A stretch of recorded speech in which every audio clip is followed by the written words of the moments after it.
Public Forum, a community outreach program produced at North Idaho College on the shores of Lake Coeur d'Alene. Featuring guests from around the globe addressing a wide variety of subjects, Public Forum serves to educate and enlighten. Please join host and moderator, political scientist Tony Stewart, in welcoming today's guest. It is our pleasure to bring you part two of a two-week series on travel to Guatemala. And we have three guests that we're very pleased to talk about concerning this wonderful trip that they took. And the whole month of January has been one of travel logs for us. And our guests took this trip in February 2006, and we're airing it in early 2007. First of all, I welcome to the program Dana Wetzel, who is an attorney in the state of Idaho. And next to her is Steve Meyer, who's a very successful businessman in our community. And then Dr. Ruth Pratt, who is also very successful. In fact, she's the executive director of the Coeur d'Alene Library Foundation, and that really fits this topic today, too. Our distinguished guest went on behalf of Rotary International and did some wonderful things in Guatemala they'll tell you about.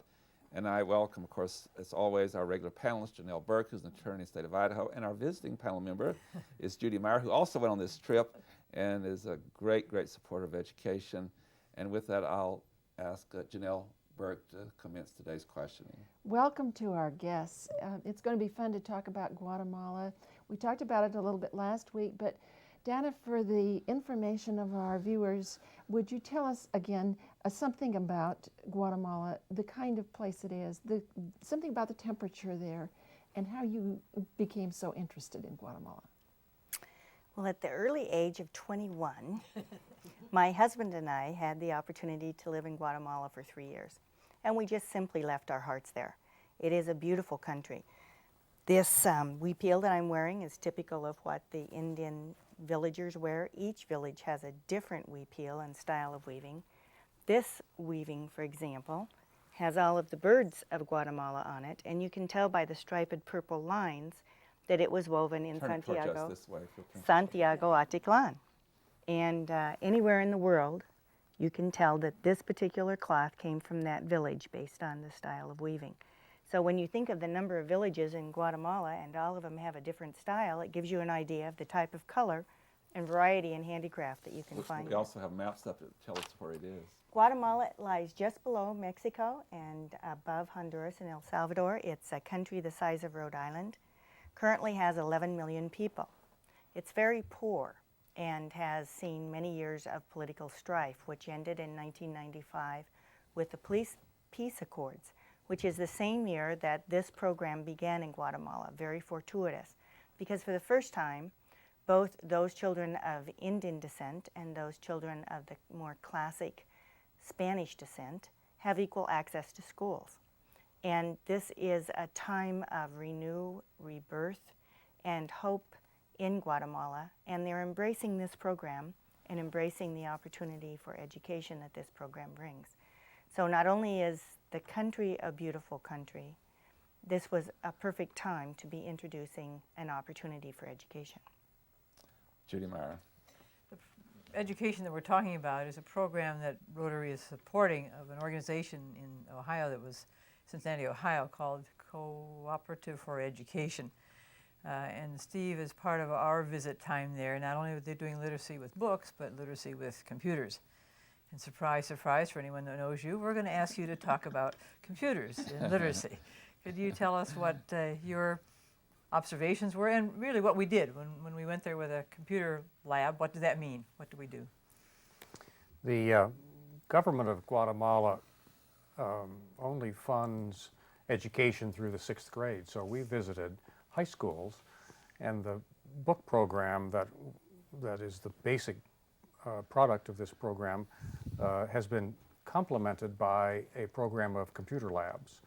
The Cooperative for Education has raised the money to build a series of computer labs, which look on the inside very much like one in the United States, a small server and 24 computers, personal computers, where students can sign up, or their parents sign up, and they pay $10 a semester for access to this computer lab. And there is an instructor provided by co-op who is trained and present the software has been contributed by Microsoft, and although I went expecting that students would be interested in learn things like word processing and spreadsheet things, in fact, by far the most interesting was Microsoft's electronic version of the encyclopedia, which they call Encarta.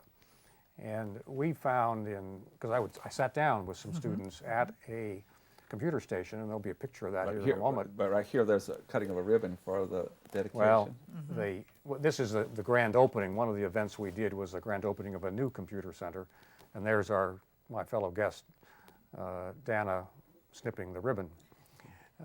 And her husband, who's not with us, is the tall guy in the blue shirt on the right. My story about the computer lab is that one of the most personally satisfying experiences was to sit down at a PC like you see on your screen with a student and speak to them, and they spoke some English, and I don't speak much Spanish, and they would lead me to what was interesting to them, and then I would lead them to what I thought was interesting. So we would go to a map and focus in on where I lived and then where they lived, and then other topics that would be interesting to them. And following that, their parents would come and sit beside them. And in the picture that you saw a moment ago was, I presume, that young woman's mother, who perhaps had never sat down at a personal computer before and had no idea what was happening inside that box. So the extent of the stretch for these young people to go from being able to control what's on the screen and to access information on their own level or at their own interest was an amazing experience. The only other time they see a television-like screen is they get to view either different channels or what's broadcast to them.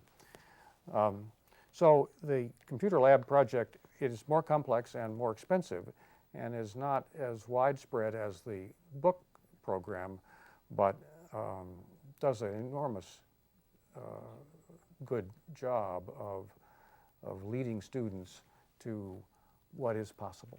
And to be competitive in the rest of the world. Well, that's a whole other topic. Okay, we'll go there. Come there another day. Dr. Ruth Pratt is also on our program, and since you are the executive director of the Coeur d'Alene Library Foundation, no wonder you were interested in this subject in the books.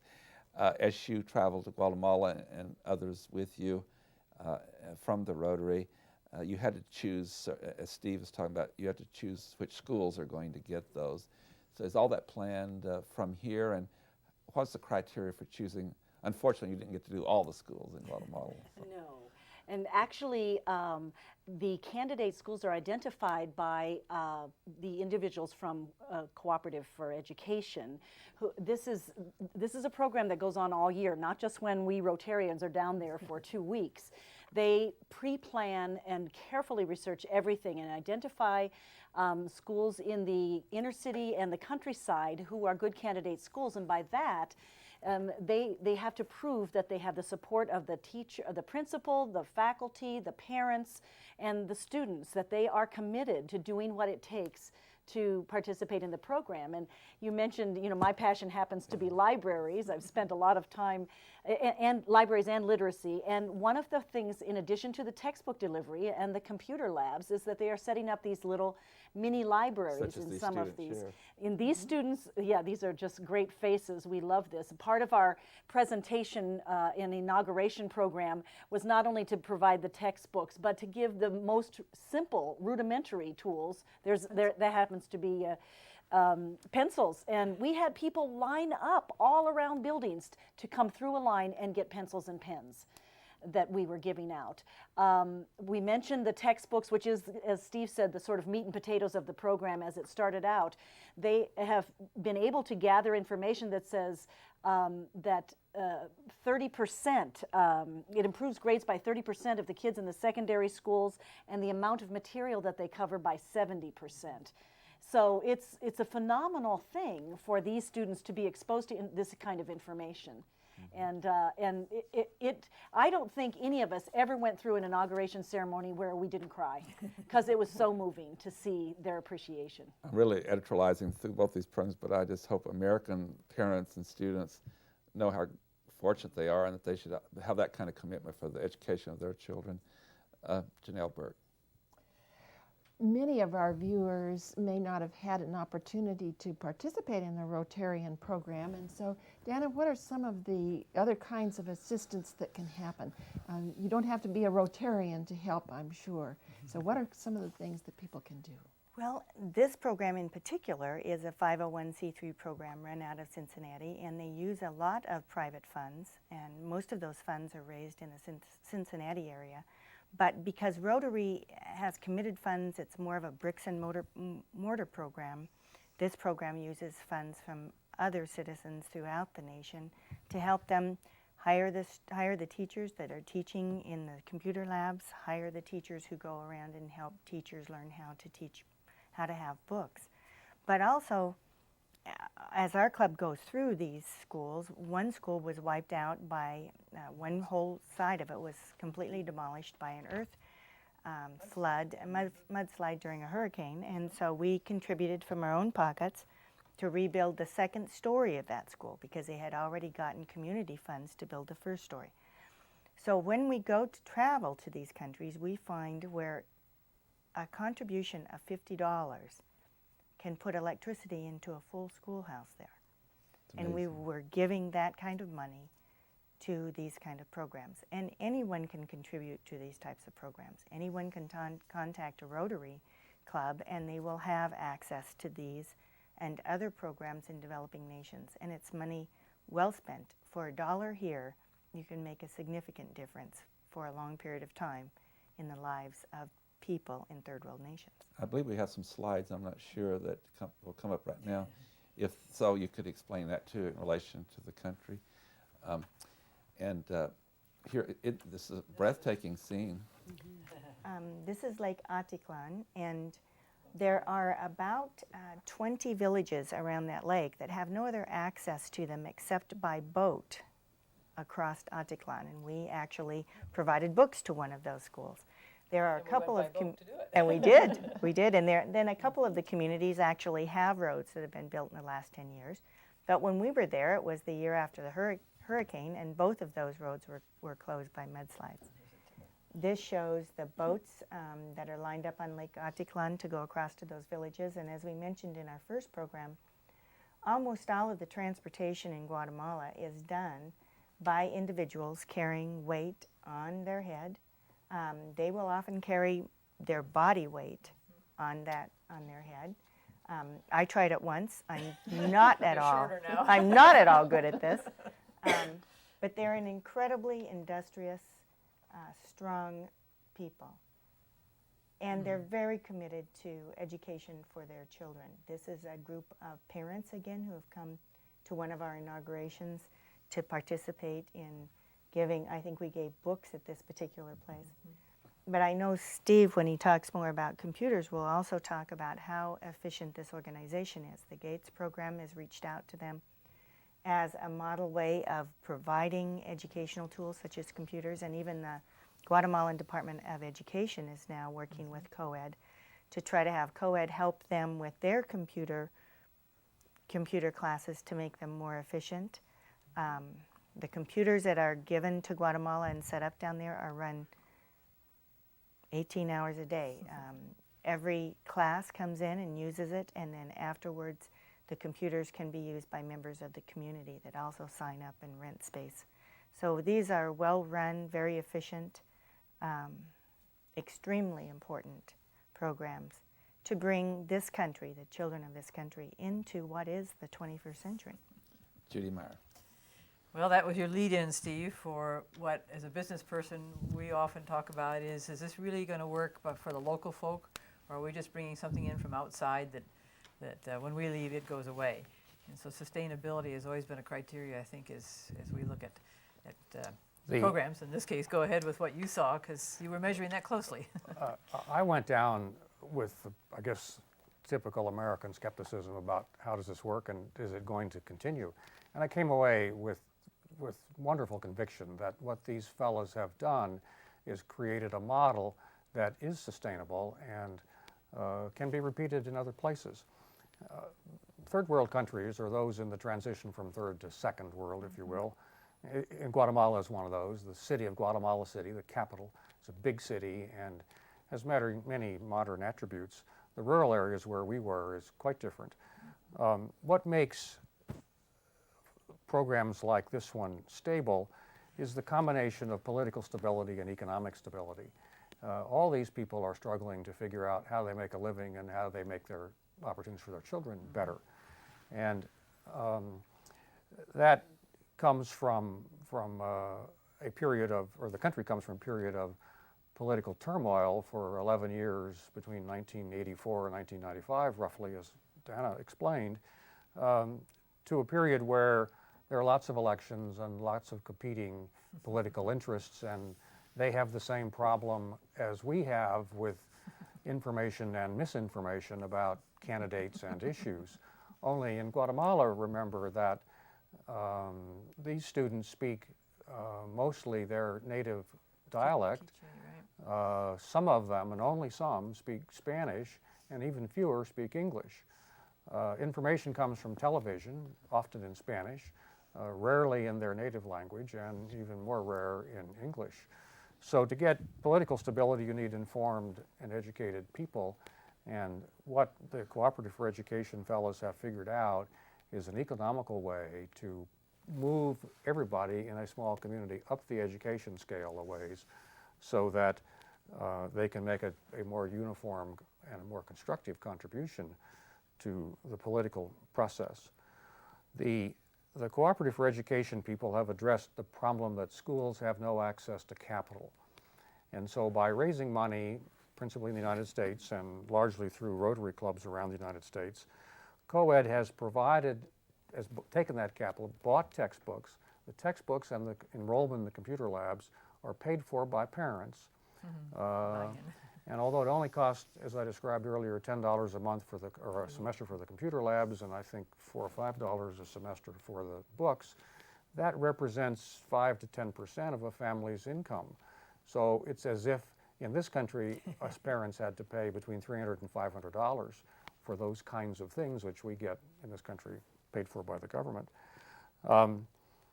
Once the program is initiated in the school, the revenue from the rental of the textbooks and the computer labs is sufficient to sustain it. And so when the textbooks are worn out, and the textbooks, and here's a picture of one, are paper bound. They are published in Guatemala by Guatemalans, so the cultural aspects of how the education should be designed are done by people in that country. This is not an import of an English or a translation of an American written textbook. And they're colored, and lots of pictures and lots of graphs and illustrations and things like that. I found them really interesting. I enjoyed sitting when I couldn't understand the language being spoke. I would look at the book and look at the pictures. And I expect the kids did too. That's where you say a picture's worth 1,000 words. They are, and they are. But the magic that the Cooperative for Education fellows have done is taken American management techniques. That is, you got to make something happen to make things change. And their execution is just excellent. And the story that Dana alluded to, where the Guatemalan government is now participating with the Cooperative for Education because they can see that these guys have figured out how to get results. And it's very cost effective. At the moment, there is one American in Guatemala, and the rest of their staff are native Guatemalans. We met many of those people, and they're impressive people, well-educated, motivated, focused, and I found that the value for the dollar that we took from our Rotary Club was very satisfying, and it's well done. And I have little doubt that this project will continue and grow, and I would hope that these fellows, if they have the durability to continue, would try it in another country too, because they've got a good model. Steve, you've prepared my question for Ruth with those last comments. Ruth, as Steve has indicated, not only the work that you're talking about here today in Guatemala, but and we want to honor and praise the Rotary for that work, but there are a lot of others and needs around the world, and there's a role for the United Nations, and the Gates Foundation is extremely impressive. That couple decided some time ago that most all of their wealth would go into the foundation. They're not leaving a lot for their family. And then, of course, Bill Clinton now has his very, very large foundation. There's billions of dollars coming into that, actually. We have also Ted Turner, and he gave $1 billion to the United Nations. So can you share with us how this kind of pilot project can also expand through all these other organizations? It's going to take efforts from many sources to deal with these issues in the third world.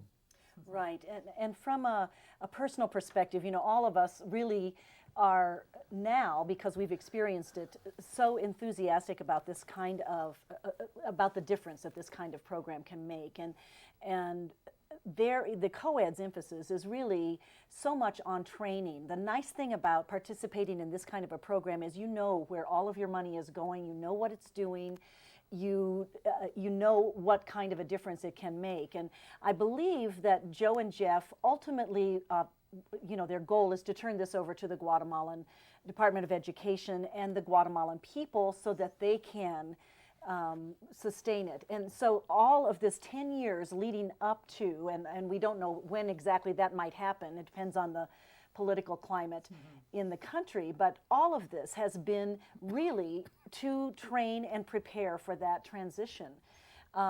To help their staff in Guatemala, they've chosen them very, very carefully. They're all excellent, but it's taken time because, of course, you can't go into a culture that's different. Everything takes longer.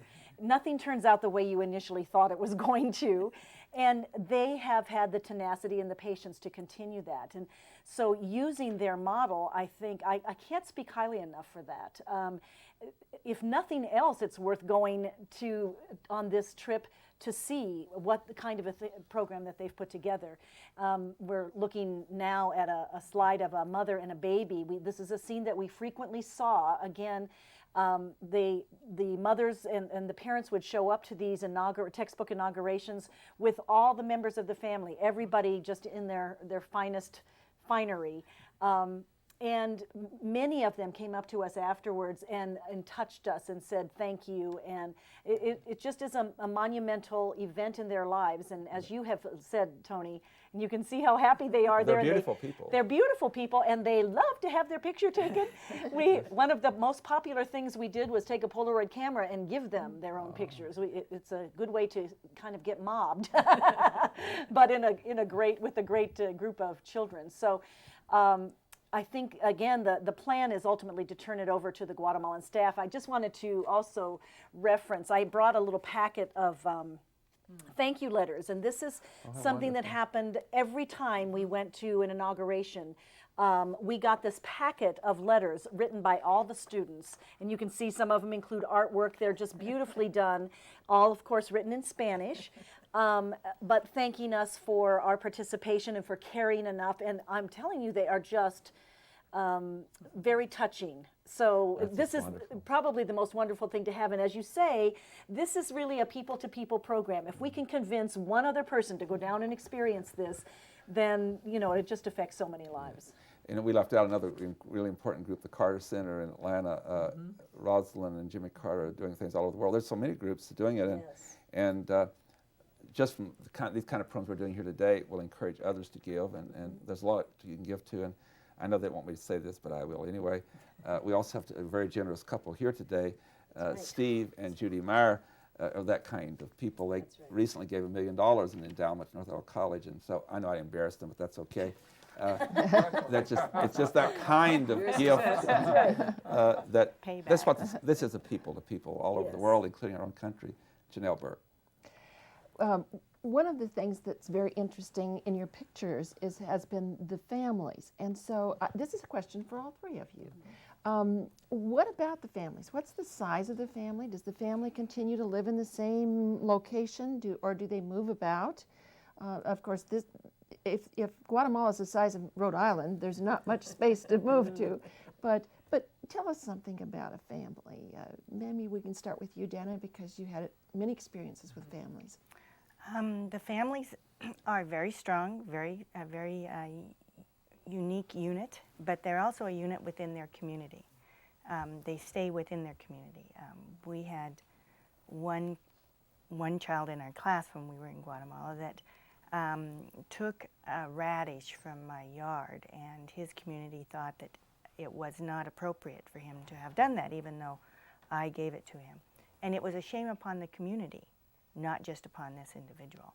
And so the whole community came back to my house to present me back my radish. And so they're a very, very tight community. Their families range from 5 to 10 children, because children are seen as their method of Social Security. That's their only way of retirement, and many of their children die. And so they try to have as many as possible in order to have 3 or 4 at the age that I am, so that we can now rely on them. But it's a unique force. The whole family contributes. They all babysit, they all watch one another, and it's a very loving, very rich environment. What And this kind- last picture, if it's up on the screen, I think tells how we feel about the people that we met in Guatemala. And it's so nice for me to be able to bring people down there and show them where I left my heart and see that they leave part of their heart as well. Thank you. Ruth, tell us a little bit about what do women do in Guatemala? What are the opportunities for women? We had originally said all the work, but that's not really true.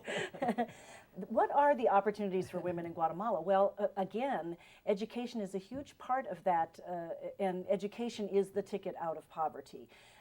There are many more young men that are educated than there are women, percentage-wise. So we actually did see in many of the crowds there that that there were more women than men. Didn't you think, Judy? And I don't know if you have a chance to share your story about the earrings, but I would love for you to do About 30 that. seconds. Judy. I can't probably fit it in that amount of time, but it was just the exchange that happens between the young students who were admiring. I admired something, they had earrings, and walked on, and shortly she came up to me and tapped me and took off her earring and gave it to me. And what do I say? Yeah.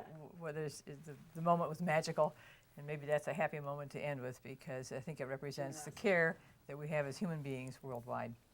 What a great note on which to end, and certainly you're illustrating if we're going to solve the problems of the world and get along in this world, we're going to have to do these kind of things, people to people. And I thank all of you for not only your work, for being with us, and you did a lot of preparation for this, and generous with your time, and I can certainly say we had many more slides we could have shown from your trip. Ladies and gentlemen, we've had a pleasure bringing you this 2-week series on our wonderful friends' trip to Guatemala through the Rotary International, and we hope you've enjoyed those programs as much as we've enjoyed bringing those to you. Until next week, please have a good week. I am Tony Stewart. Recorded on the campus of North Idaho College, Public Forum is the longest-running in-house college production on PBS. Each episode is pre-recorded live and is an educational outreach from North Idaho College. Please join us at this same time next week for another edition of Public Forum on this public television station.